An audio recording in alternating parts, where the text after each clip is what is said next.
Welcome to another episode of Purchase to Profits. I'm Seth Ferguson. Make sure you hit the subscribe button so you don't miss our daily interviews with successful real estate investors.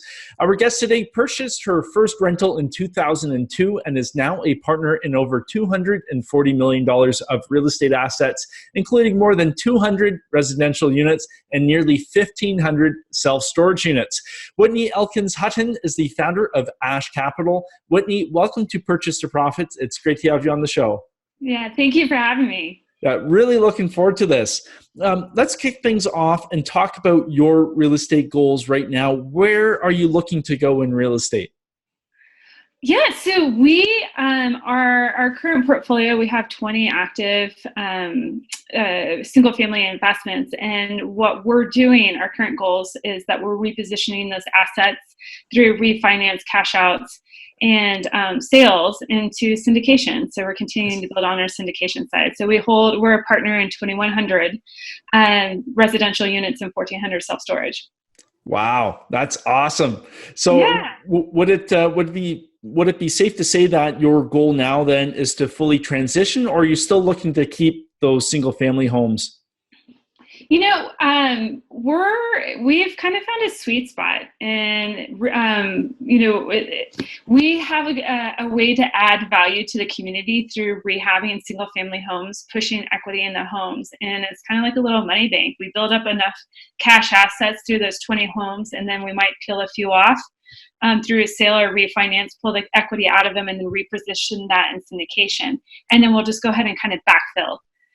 If we sold a unit, then we'll pick up another one and continue to improve the community. So we're doing both. And I think that's something that it was a strategy when I got into real estate that wasn't really ever mentioned.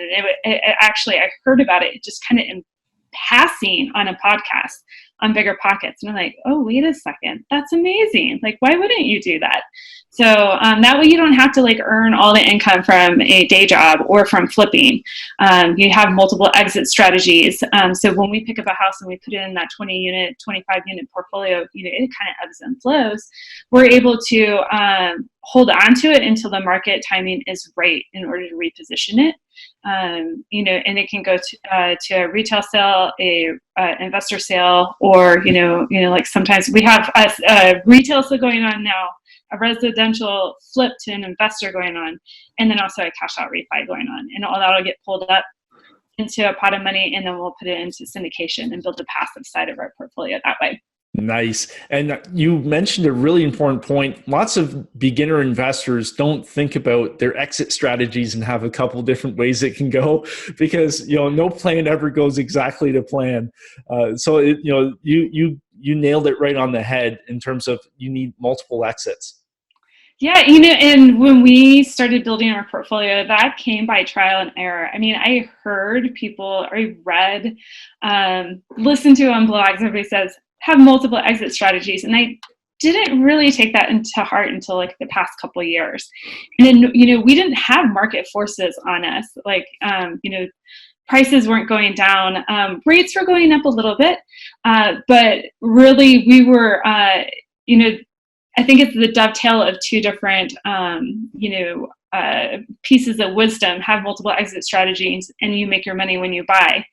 You make your money when you buy is whenever you're actually thinking about those multiple exit strategies. Like if you pick up a residential unit, and this would go with multifamily as well, self-storage, any sort of real estate investment, can you flip it? What would that look like? Could you do a cash out refinance at one point in time? If you got stuck with it, could you put a renter in it? And just make sure that you're covered on all bases. When you have multiple exit strategies and you can execute on multiple exit strategies knowingly well, then you're less likely to lose money. Yeah, and you can sleep well at night. That's right. I was actually just going to say that too. You don't have nightmares. We've had a few sleepless nights. I mean, we had a high-end flip going, it took us 9 months, and we were sweating bullets trying to get that thing repositioned. And we still had other options available to us to exit that. I mean, we could have made it a corporate rental. We could have just put a regular renter in there. But those would have mitigated our downside, but we weren't covering our expenses. So going into that is whenever you make your money. Like we should have knowingly had all those bases covered. Yep. Fortunately, we got it sold. Yeah. Hindsight is always 2020, right? Yes. Yeah. Yes. Learning from other people's mistakes will help you shortcut your path to wealth. Yeah, for sure. What would you say is your biggest challenge right now with your business? I think we are still working on putting our systems in place, and the systems that we had at 5 units and at 10 units don't work. They kind of falter and break when we get to 20 units, and then they falter again whenever you try to layer another strategy on top of that. So we're constantly looking for ways to improve our systems and just to make it run smoother as a business. But so we have our time back. It's easy to work in the business, but we don't want to do that. We want to work on the business and then go do other things. Yeah. Can you give us an example of, let's say, something you're doing with the 5 unit that's not working at like 20 or 30 unit? Well, so that's, when we had 5 units under management, aside from our first rental, we were managing ourselves at first. And then when we got to 3, we were like, no way, this is not going to work. So we put property management in place, and then we started working with property management. And then we, again, getting up to 5 units, we had to reposition those units because the property manager, we realized we were small potatoes to them, and we weren't being served the way that we wanted to be served. So we had to reposition with somebody that, would help us, take care of our portfolio as we would. Then from 5 units and scaling upwards, the problem there became finding deals. So I was scouring the internet, MLS, working with realtors, and that was just, I wasn't keeping track of my stats. And when I started keeping track of my stats, I realized all my deals were coming from one person who was working with 2 different wholesalers. And I'm like, wait a second, what am I doing? I'm going to work through him. So I, again, brought him on board, sweetened the pot for him to bring me the deals first. And then just, I think you have to, kind of create roles within your organization and then understand and then put the people in the roles. And that was where we were having to make that transition to make it run like a business, because we were saying, okay, Colin, my husband, you do this, Whitney, you do that. And when really we should have been thinking about it as far as roles and then matching people to those roles. Yeah, well, 100%. Did you guys ever read the book, The EMyth by Michael Gerber? Yes, that's when the light turned on. Yeah. And funny enough, I'm in business operations. So. Oh, really? Okay. Yeah. So it took a little while for us to, really start, because we were, ramping up our portfolio so quickly. And I think when you're moving to scale that quickly, the one thing that you need to be doing is usually the last thing that you do. And that's putting the systems in place. Yeah, 100%. So kind of speaking about the systems, have you developed any routines or rituals that have really helped make you successful? Yes. For me, I'm an early morning person by nature, so it's not a stretch for me to get up early. And you kind of counterintuitively, I don't get up and work on my business first thing in the morning. I get up and work on myself. So I'm constantly working on my own self-improvement. I'll go for my run. I take the dog for a walk. I get my daughter to school. I read. And even just spending that hour and a half that it takes to get all that done, really centers me for the day. I mean, if everything else, the bottom dropped out at everything else, I have taken care of myself and my family and my responsibilities first. It really opens up time for me to be very creative. Past that, I try to work on the creative side of my business first. When I sit down at the computer as opposed to opening up email. So I'm one of those people that I won't really respond to you until noon. It aggravates everybody else, but I get a lot of stuff done that way. Yeah. Yeah. Well, that's, I'm sure Tim Ferriss would be proud of you for segmenting your emails. It's amazing. I think I heard it on Joe Fairless's podcast, and I forget who he was talking to.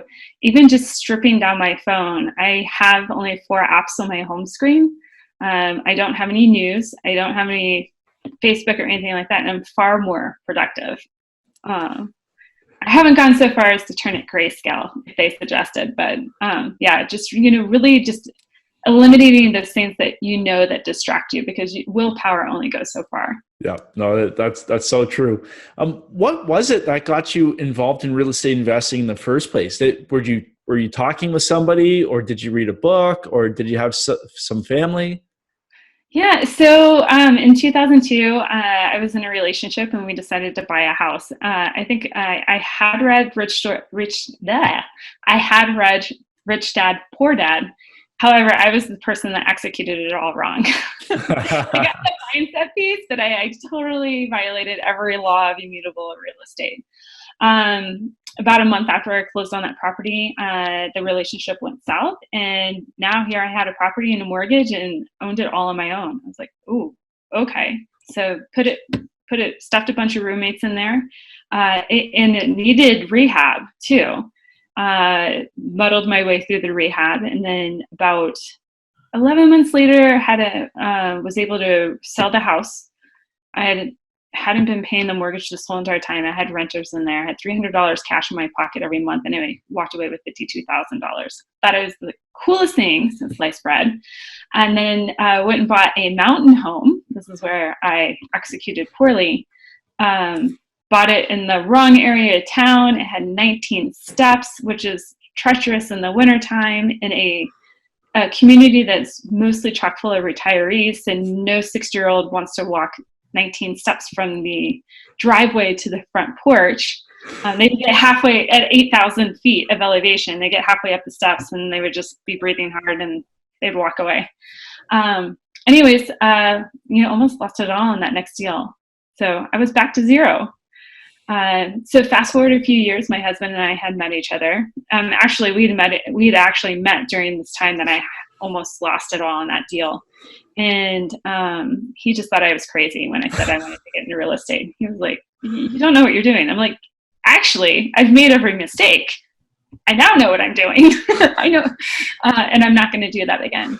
So we agreed, and we bought a condo here in Boulder, and we just kind of house hacked and traded up into our primary residence. And then in 2016, he works for the government, and we just realized through that whole election year, it didn't matter what party was in office, who was the president, his whole benefits package was a political pressure.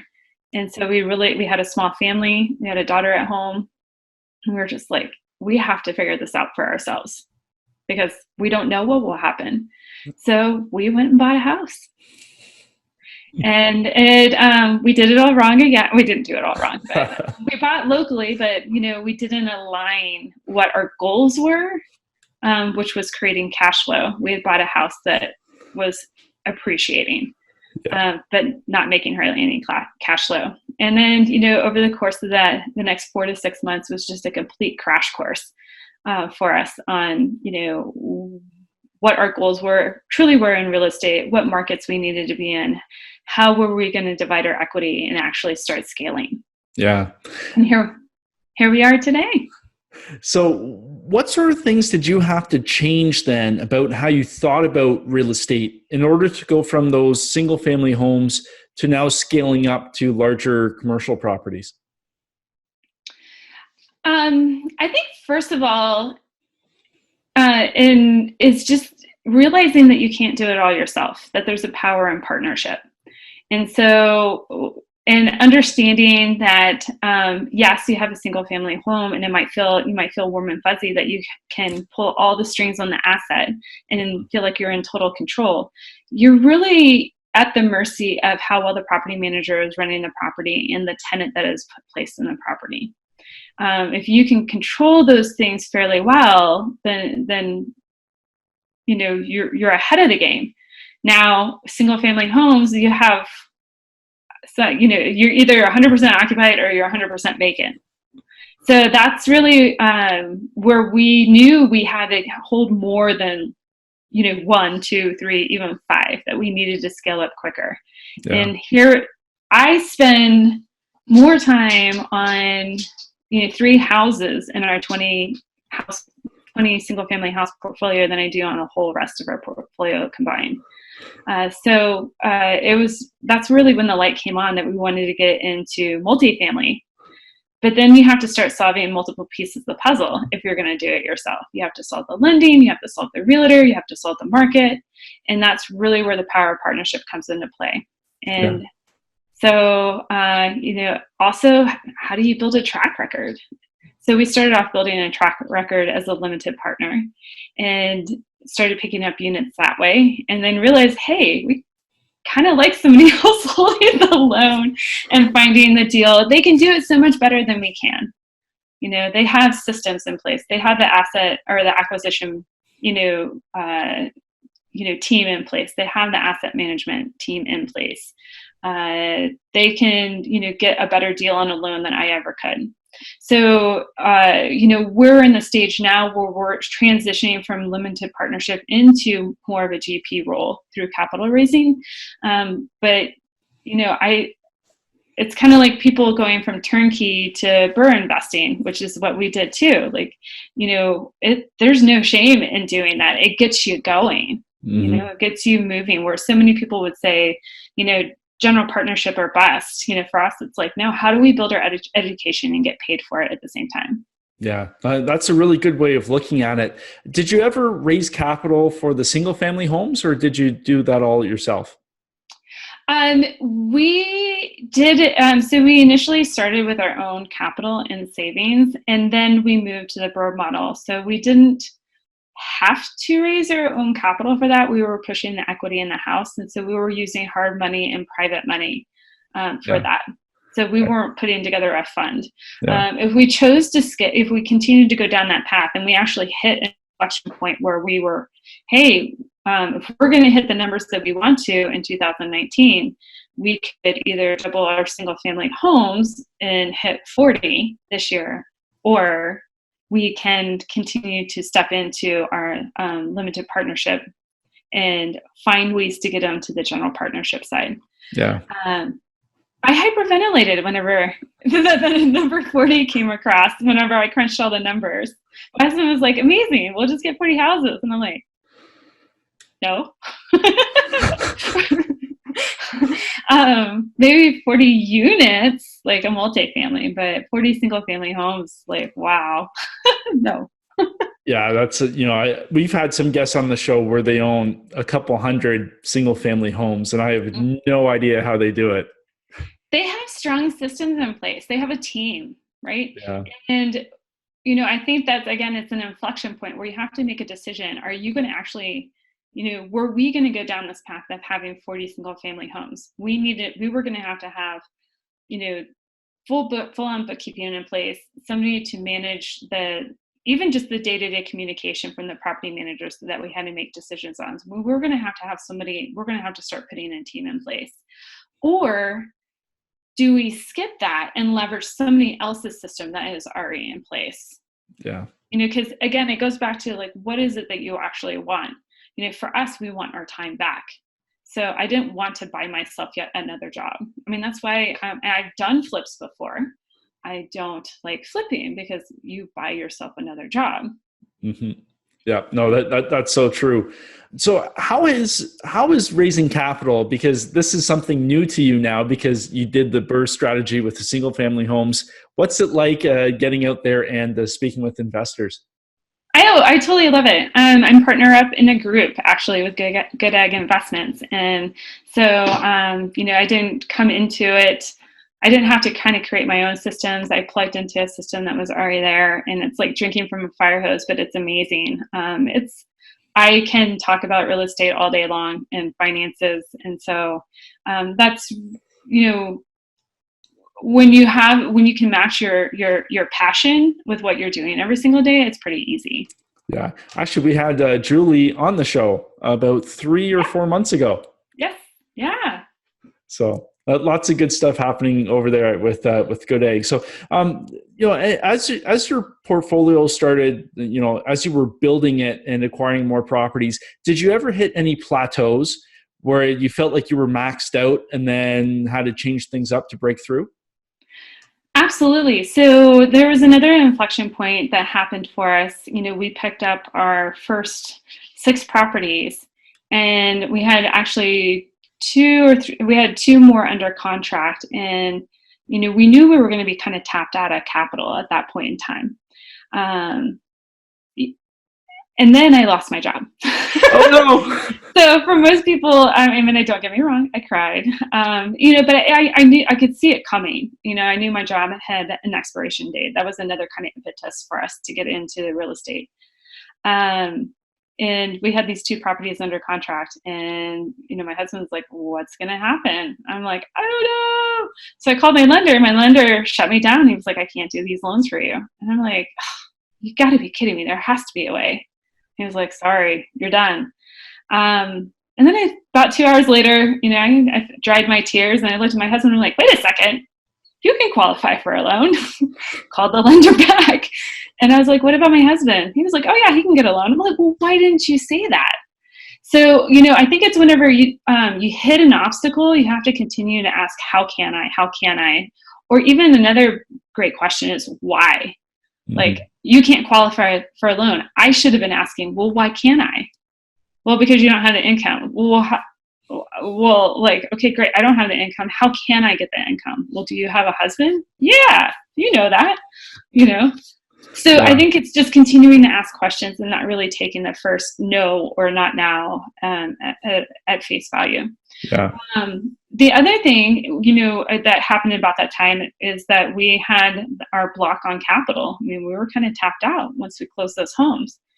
And it's just simply looking over our portfolio, and the part of our portfolio that was doing really well was in Kansas City. So I went back to the property manager and asked him, I'm like, "Would you ever walk us through a BRRRR strategy? Like, would you ever help us rehab a house?" He's like, "Sure, if you pay me a project management fee." I'm like, done. Like, if I can underwrite that into the house, that's where we were trying to figure out ways to sweeten the pot for him, because he was picking up the deal on wholesale, from a wholesaler. So he's getting a fee from the wholesaler. He got a project management fee for us. And then after we have the deal completed, we put it under property management with him. So he's getting that as well. And then if we reposition the property, he gets yet another fee from us. I mean, I can't even begin to calculate how much he's making, but he's doing great. Yeah, well, and that's the thing with real estate. You're winning, and he's winning at the same time, right? It's yeah. Oh, absolutely. I think it's, there's a great quote in the book, The One Thing by Gary Keller. Like, whenever you're missing, whenever you hit a plateau or an obstacle, you're missing a process or a system or a person. And so that every single time, now that, that quote is firmly planted in my brain, anytime I hit an obstacle, my first question is, how can I? But I have to also ask that question a different way, which is, what person or system am I missing in order to get this done? Yeah. Yeah, no, that is 100% true. So since you've gotten involved in real estate, now you're moving into the syndication world. How has your life changed and been impacted? Kind of walking the 2 worlds. I'm busier than ever right now, but I'm really fully aligned with what I want to be doing. Now, the question you have to ask, like, do I love real estate? Do I love buildings? Do I love homes? Do I love multifamily? I love the power that comes from that. I love being able to, kind of create something out of nothing. I love being able to give back to the community. And so it's just, again, kind of like having more kind of a aligned purpose with that, seeing lives being changed by it. And then it's given me more time back with my family. I work from home now. I get to take my daughter to school. I get to pick her up. She'll be taking the bus home. I get to go, pick her up from the bus stop every single day. But again, I do really work harder. It's just that it's just more, I'm more in control of my time. Yeah. And I'm sure it doesn't feel like work most of the time either. It's kind of fun. I like geeking out about numbers and spreadsheets, and that's fun for me. So. Yeah, and let's look ahead 10 years from now, so a decade. Where do you see yourself in your business?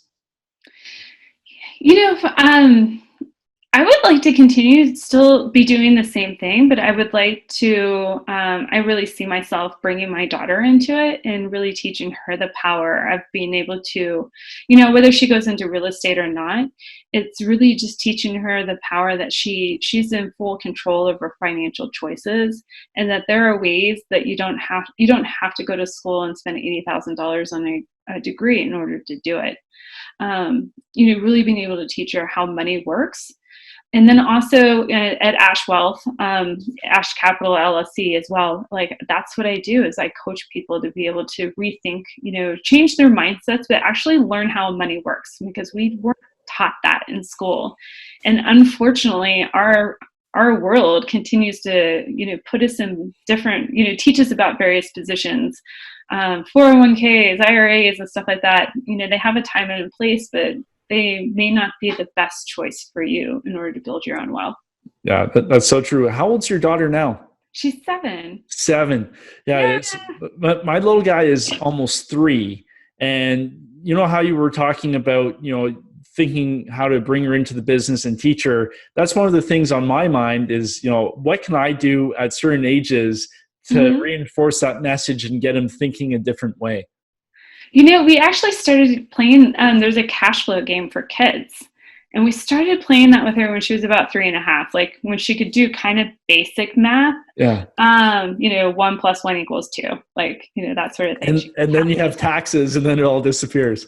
Yeah, right. Yeah. In that game, there's no taxes. It's literally income, expenses. It was a little over our head, but, at different ages, we expect her to learn a different term. So at that age, we wanted her to learn an expense and a liability. So when we did go out like to the store, she wasn't, all the time like asking us to buy her toys. We'd just be like, okay, is that an asset or a liability? She'd be like, oh, a liability. And I'm like, okay, well, there's, we didn't want to completely shut her down, but there's a time and place for that. And if you have like, 100 Barbies and now you want to go do the swimming class, like that's a problem. Like, what are you going to do with the 100 Barbies over here? Yeah. So, and then now that she's 7, we've actually started creating jobs for her in the business, like cleaning up the office, going and get the mail. She helped me with filing this last weekend. So we don't do chores. We don't give her money for chores. And when we call that, you're contributing to the household. But if you want extra money, hey, this is how you earn it. This is how you provide value in the business. Also, that's a great tax write-off. Talk to your CPA. And then, kind of the last piece for us is that as she accumulates this, we're starting to talk to her about investing that money. So would she like to invest her pile of money with us and earn a return? So, yeah, it's an amazing return right now. I don't know if I can keep it up, but I love it. When was it? A couple weeks ago, I saw somebody sent me a video, and it was this kid in tears. I guess they were playing some sort of board game, and the kid was distraught because he lost all of his money to taxes. I forget what game it was, but that is real life in a nutshell. Right. So that kid learned a pretty intense lesson. She knows how to play Monopoly, but she's also has the Monopoly Junior game, which isn't as, I don't know, like there's a lot of things that are lost in between the two games, but she gets really upset when Dad wins Monopoly. Very upset. I'm sure. Tries to get it. Yeah, for sure. Well, Whitney, this has been a lot of fun. If somebody's looking to reach out, learn more about what you're doing, where can they find you? Yeah, absolutely. So, for my part of the business where I'm coaching people on finances, and also kind of walking people through how to get started in real estate, you can find me at ashwealth.com. And if you're looking for more information about syndication, you can find me at Good Egg Investments. Oh, that's great. Well, thanks again for taking the time, sharing some really good stories, and really sharing those first couple mistakes that got you on the right path. Yeah. Thank you so much. Yeah, it's been a pleasure. And to you, our viewers, I wish you well on your journey from purchase to profits. See you next time.